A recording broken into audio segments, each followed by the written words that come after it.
కేంద్ర మంత్రి నితిన్ గడ్కరీ భారతదేశంలో మొట్టమొదటి ఫ్లెక్స్ ఫ్యూయల్ రకం వెహికల్ని లాంచ్ చేశారు. మారుతి సుజుకి తయారు చేసిన వ్యాగనార్ ఫ్లెక్స్ ఫ్యూయల్ రకాన్ని ఆయన లాంచ్ చేశారు. ఈ లాంచ్ కార్యక్రమంలో నితిన్ గడ్కరీ మాట్లాడుతూ ఏం చెప్పారంటే, ఈ 100 రకం మేము వెహికల్ని కూడా ప్రొడ్యూస్ చేయడానికి ప్రస్తుతం కంపెనీలు రెడీ అవుతున్నాయని చెప్తున్నారు. Maruti Suzuki, Hyundai, Toyota, MG ఈ బ్రాండ్ రకాలన్నీ కూడా ప్రస్తుతం ఈ 100 రకం ఫ్లెక్స్ ఫ్యూయల్ వెహికల్స్ని రెడీ చేయడానికి సిద్ధంగా ఉన్నాయట. సో ఇప్పుడు ఆయన లాంచ్ చేసిన వ్యాగనార్ వెహికల్ E20 నుంచి E85 వరకు కూడా రకరకాల ఇథనాల్ బ్లెండ్స్ని సపోర్ట్ చేస్తుందన్నమాట. సో అది ప్రస్తుతం మార్కెట్లోకి ఎంటర్ అయింది. అసలు ఈ ఫ్లెక్స్ ఫ్యూయల్ రకం వెహికల్స్ ఎంతవరకు ఎఫోర్డబుల్, అదేవిధంగా మనం గత కొంతకాలంగా ఇలాంటి ఇథనాల్ మిక్స్ పెట్రోల్ని వింటున్నాం కదా, E20, E30, E85 భవిష్యత్తులో ఈ 100 రకం కూడా రాబోతోంది అని నితిన్ గడ్కరీ స్వయంగా సంకేతాలు ఇచ్చిన పరిస్థితి. సో నిజంగా ఈ ఇథనాల్ బ్లెండ్స్ అనేవి లేకపోతే 100% ఇథనాల్ అనేది పెట్రోల్కి ప్రత్యామ్నాయంగా మారే అవకాశం ఎంతవరకు ఉంది ఒకసారి చూద్దాం. అంతకంటే ముందు ప్రస్తుతం మనం E85 పీరియడ్లో ఉన్నాం. అటు మహారాష్ట్ర, ఢిల్లీ ఈ రెండు ప్రాంతాల్లో కూడా E85 రకానికి చెందిన పెట్రోల్ని మార్కెట్లోకి రిలీజ్ చేశారు. ఈ E85 అంటే 85% ఇథనాల్, మిగతా భాగం పెట్రోల్ ఉంటుందన్నమాట. సో ప్రస్తుతం ఇది నడుస్తోంది E85. అయితే మనం వాడుతున్న ఈ E85 రకం ఫ్యూయల్ని మన వెహికల్స్ ఏవి కూడా సపోర్ట్ చేయవు, కాబట్టి మనం ఆబ్వియస్గా దీన్ని యూజ్ చేయలేం. అయితే ఫ్యూచర్లో ఈ 100కి మనం ఎంతవరకు వెళ్ళగలుగుతాం, నిజంగా పెట్రోల్కి ఇథనాల్ ఎంతవరకు ప్రత్యామ్నాయంగా మారే అవకాశం ఉంటుంది ఒక్కసారి చూద్దాం. ప్రధానంగా ఢిల్లీ మార్కెట్ తీసుకుంటే, ఢిల్లీనే ఎందుకు చెప్పాల్సి వస్తుందంటే ప్రస్తుతం ఢిల్లీలో మాత్రమే ఈ E85 రకం ఫ్యూయల్ అనేది అవైలబుల్గా ఉంది కాబట్టి అక్కడ ప్రైసెస్ తోటి కంపేర్ చేస్తున్నాం. పెట్రోల్ అక్కడ 100 రూపీస్ చేంజ్ కాస్ట్ ఉంటే ఈ E85 రకం ఫ్యూయల్ మాత్రం 80 రూపీస్ అలా పడుతుంది అనమాట. అంటే అప్రాక్సిమేట్లీ 20 రూపాయల వ్యత్యాసం కనిపిస్తోంది. అదే మన తెలుగు రాష్ట్రాల్లో ఫ్యూయల్ దగ్గరకు వచ్చేసరికి మేబీ ఇక్కడ కూడా ప్రవేశపెడితే ఆ తేడా 30 నుంచి 45 రూపాయల మధ్య ఉండే అవకాశం ఉంటుంది. సో ఇంత తేడా ఉంది కదా, నిజమే కంప్లీట్గా E85కి మారిపోతే మనకి చాలా వరకు ప్రయాణ ఖర్చులు తక్కువయ్యే అవకాశం ఉంటుంది కదా అనేది మొదటి ప్రశ్న.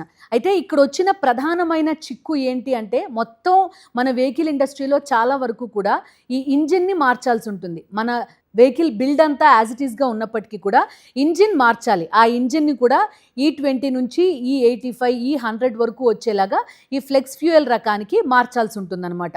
అది ఒక ఛాలెంజ్. దాంతోపాటు ఉండే మరొక పెద్ద ఛాలెంజ్ ఏంటంటే, ఈ E85 రకం పెట్రోల్కి లేకపోతే ఫ్యూయల్కి డెన్సిటీ చాలా తక్కువగా ఉంటుంది. పెట్రోల్తో కంపేర్ చేసుకుంటే ఆల్మోస్ట్ 30% డెన్సిటీ ఈ E85 రకం ఫ్యూయల్కి తక్కువ ఉంటుంది అని చెప్తున్నారు. సో ఒక లీటర్ పెట్రోల్ మనం కొట్టించి ఒక 20 కిలోమీటర్స్ ట్రావెల్ చేయగలుగుతాం అనుకోండి.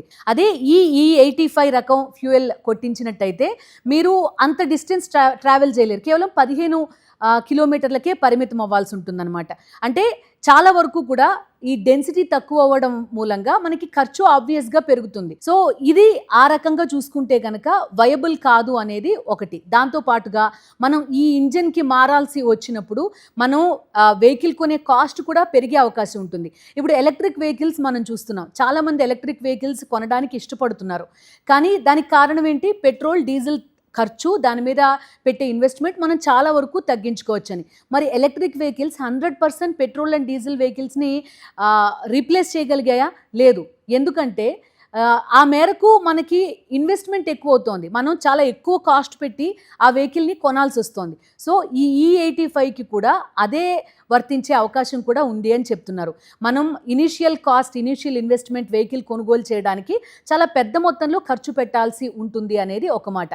అయితే ఎండ్ ఆఫ్ ద డే అసలు పెట్రోల్, డీజిల్ బాగా కాస్ట్లీ అయిపోతే, ఇప్పుడే మనం చూసాం పరిస్థితి, ఒక్క యుద్ధం కారణంగా కేవలం ఒక జలసంధిని బ్లాక్ చేయడం వల్ల ఎలాంటి పరిస్థితులు వచ్చాయి. ఫ్యూచర్లో నిజంగా ఈ పెట్రోల్, డీజిల్ కాస్ట్లు చాలా ఎక్కువైపోతే, లేకపోతే దొరకని పరిస్థితి వస్తే, ఇవన్నీ ఆబ్వియస్లీ మనం చెప్పుకున్నది ఫాజిల్ ఫ్యూయల్సే కదా, దొరకని పరిస్థితి వచ్చే అలాంటప్పుడు మాత్రం ఈ ఇథనాల్ బ్లెండ్స్ అనేవి చాలా వరకు ఉపయోగపడే అవకాశం ఉంటుంది అని చెప్తున్నారు. సో ఈ రోజు నిజంగా కూడా పెద్ద ఎత్తున ఇథనాల్ని సపోర్ట్ చేసే వెహికల్స్ని ప్రొడ్యూస్ చేసినప్పటికీ కూడా మనం ఆ స్థాయి మనకి అంటే వినియోగదారుడికి పర్టిక్యులర్గా గా కలిసి వచ్చేది చాలా తక్కువ అని చెప్పుకోవచ్చు. కానీ ప్రభుత్వానికి లేకపోతే ఈ దిగుమతి సుంకం మాత్రం భారీగా తగ్గే అవకాశం ఉంటుంది. అప్రాక్సిమేట్గా మనం 1,00,000 కోట్ల రూపాయలు ఖర్చు పెడుతున్నాం ఈ పెట్రోలియం ఉత్పత్తుల్ని దిగుమతి చేసుకోవడానికి.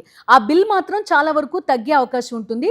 దాంతోపాటు ఇంకొక అడ్వాంటేజ్ ఏంటంటే స్థానికంగా రైతులు వీళ్ళంతా కూడా కొంతవరకు లాభపడే అవకాశం ఉంటుంది అని చెప్తున్నారు. 1,00,000 కోట్ల రూపాయల వినియోగం అనేది మెల్లమెల్లగా తగ్గించుకుంటూ రావచ్చు.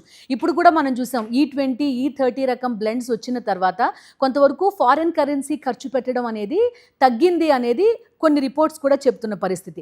అట్ ద సేమ్ టైం వినియోగదారుడి పరిస్థితి ఏంటి? మనం ఇప్పుడు E20 రకం బ్లెండ్ని వాడుతున్నాం. మనం గతంతో కంపేర్ చేసుకుంటే కనుక పెట్రోల్ డీజిల్ కొట్టించే వాళ్ళంతా కూడా కాస్త ఎక్కువే కొట్టించాల్సిన పరిస్థితి వస్తుంది. ఎందుకు?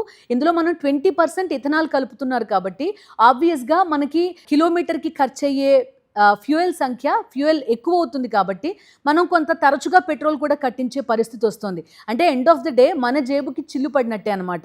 అలాంటిది E85 రకం ఫ్యూయల్ని కనుక నిజంగా ఇంట్రడ్యూస్ చేస్తే వినియోగదారుడి పర్స్పెక్టివ్లో కలిసి వచ్చేది మాత్రం చాలా వరకు తక్కువగానే ఉంటుంది. దాంతోపాటు మరో విశేషం ఏంటంటే బ్రెజిల్ ఈ కంట్రీ ఫ్లెక్స్ ఫ్యూయల్ రకం వెహికల్స్ని పెద్ద ఎత్తున ప్రొడ్యూస్ చేసే దేశంగా పేరుంది.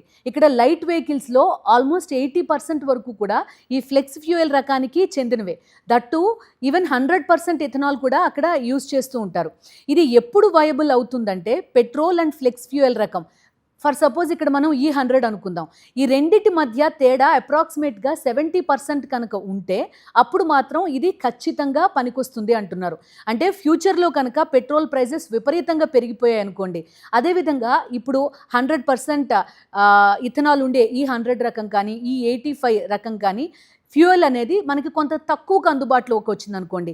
ఇప్పుడంటే 80 రూపాయల చిల్లర పడుతోంది. కానీ భవిష్యత్తులో కాంపిటీషన్ లేకపోతే ఉత్పత్తి పెరిగే కొద్దీ మేబీ కొంత తక్కువకి ఏమన్నా అందుబాటులో వస్తుందని ఎక్స్పెక్ట్ చేద్దాం. అలా కంపేర్ చేసుకుంటే కనుక కొంతవరకు వయబుల్ అయ్యే అవకాశం ఉంటుంది అనేది నిపుణులు చెప్తున్నారు. అయినప్పటికీ కూడా మనం చాలా వరకు కూడా ఖచ్చితంగా E100, E85 రకాలని ప్రోత్సహించాల్సిన అవసరం ఉంది. E20 మనం చూసాం 2023లో దాన్ని ఇంట్రడ్యూస్ చేశారు. ఏకంగా 2030 టార్గెట్ పెట్టుకున్నారు. అలాంటిది ఈ యుద్ధం పుణ్యమా అని ప్రస్తుతం ఆల్మోస్ట్ అన్ని పెట్రోల్ బంకుల్లో కూడా మనం E20 రకం ఫ్యూయల్నే వాడుతున్నాం. ఇప్పుడు 2030 కల్లా దాన్ని E30కి తీసుకురావాలి అనేది కూడా టార్గెట్. సో ఖచ్చితంగా ఫ్యూచర్లో కనీసం ఒక 10-20% వెహికల్స్నైనా కూడా ఈ ఫ్లెక్స్ ఫ్యూయల్ రకం లేకపోతే కనీసం E20 నుంచి E85 రకం ఇప్పుడు ఏదైతే వ్యాగనార్ లాంచ్ చేశారో ఆ రకం వెహికల్స్ సపోర్ట్ చేసే ఇంజిన్స్ని ప్రొడ్యూస్ చేయాల్సిన అవసరం ఉంది అనేది కేంద్ర ప్రభుత్వం గుర్తిస్తోంది. దట్టు ర్యాపిడ్ గ్రోత్ కూడా ఈ రంగంలో ఉండే అవకాశం ఉంది అని కూడా చెప్తున్నారు. ప్రస్తుతం E85 రకం కేవలం మనం చెప్పుకున్నట్టు ఢిల్లీ, మహారాష్ట్రలో మాత్రమే దొరుకుతోంది. కానీ ఈ ఫ్లెక్స్ ఫ్యూయల్ అనేది ప్రస్తుతం చాలా ఎక్కువ గ్రోత్ ఉన్న రంగంగా కూడా గుర్తిస్తున్నారు.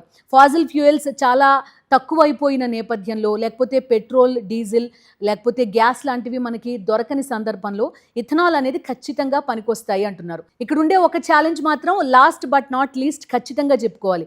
ఇప్పుడు ఏదైతే ఈ ఇథనాల్ని ఉత్పత్తి చేస్తున్నారో మన దగ్గర ఉత్పత్తి అనేది కూడా చాలా తక్కువగానే ఉన్న పరిస్థితి. కానీ ఫ్యూచర్లో ఈ ఉత్పత్తి పెరగాలంటే చెరుకు పంట ఎక్కువగా పండించాల్సి ఉంటుంది. దానికి నీటి వినియోగం కూడా ఎక్కువ. మనం ఆహార పంటలకి లేకపోతే కరెక్ట్గా సీజన్ వచ్చినప్పుడే నీటి కోసం వీటి కోసం చాలా మనం ఇబ్బంది పడుతున్న పరిస్థితి, సాగునీటికి తాగునీటికి. అలాంటిది మనం వాణిజ్య పంటలు కానీ లేకపోతే ఈ పంటల నుంచి వచ్చే వేస్టేజ్ నుంచి ఇథనాల్ తయారు చేయాలంటే కొంత పంట విస్తీర్ణాన్ని పెంచుతారు. అప్పుడు తాగునీరుని మనం ఎంత ఎక్కువ సరఫరా చేయగలుగుతాం అనేది కూడా ఒక రకంగా ఛాలెంజే. సో నీటి కొరత రాకుండా చూసుకోవడం అనేది కూడా ఇక్కడ మన దగ్గర ఉండే మరొక అతిపెద్ద ఛాలెంజ్గా తీసుకోవచ్చు. సో ఓవరాల్గా చూసుకుంటే కనుక ఖచ్చితంగా ఫ్యూచర్లో మనకి పెట్రోల్ బంకుల్లో పెట్రోలు, డీజిల్, అదేవిధంగా ప్రీమియం పెట్రోలు, దాంతో పాటుగా ఈ ఇథనాల్ బ్లెండ్స్ E85 రకం ఒక స్టాల్ కూడా ఖచ్చితంగా కనిపిస్తుంది అనేది మాత్రం ఎవ్వరూ కాదనలేని నిజం. సో మీ అభిప్రాయాలు ఏంటి? ఈ ఇథనాల్ బ్లెండ్స్ మనకి ఖర్చుని తగ్గించకపోవచ్చు కానీ దేశం పెట్టే ఫారిన్ కరెన్సీని కొంతవరకు తగ్గించే అవకాశం ఉంటుంది. మీ అభిప్రాయాలు ఏంటో కూడా తెలియజేయండి.